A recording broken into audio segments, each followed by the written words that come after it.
Dead valley এর নামের মধ্যেই অনেক কৌতূহল ও রহস্যময়তা লুকিয়ে আছে। ডেড ভ্যালি অর্থাৎ মৃত্যুর উপত্যকা। কিন্তু এই জায়গার নাম এতটা ভয়ঙ্কর কেন? কি আছে এর পেছনে?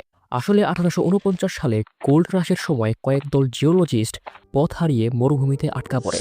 সময়ের সাথে সাথে তাদের সঙ্গে থাকা খাবার এবং পানি সবকিছুই শেষ হতে থাকে। সময়টা ছিল 1849 সাল, তাই তখন তো মোবাইল ফোনও আবিষ্কৃত হয়নি যে তারা সাহায্যের জন্য কল করবে। তারা 7 দিন সেখানে আটকা পড়ে থাকে। ক্লান্ত ও ক্ষুধার্ত থাকার কারণে তাদের দলের অনেক মানুষ মারা যায়।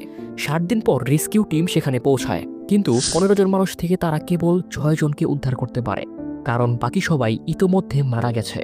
ফিরে যাওয়ার সময় তারা পেছন ফিরে তাকিয়ে বলে, গুড বাই ডেড ভ্যালি। পরবর্তীতে খবরের কাগজে এই ঘটনা প্রকাশিত হলে এই নামটিও ছড়িয়ে পড়ে, এবং তখন থেকেই এই জায়গার নাম ডেড ভ্যালি। এই ডেড ভ্যালি নিয়ে আরও অনেক কথা আছে, যেমন এটি পৃথিবীর সবথেকে হটেস্ট জায়গা। এখানকার সর্বোচ্চ তাপমাত্রা 56.7 ডিগ্রি সেলসিয়াস রেকর্ড করা হয়েছে।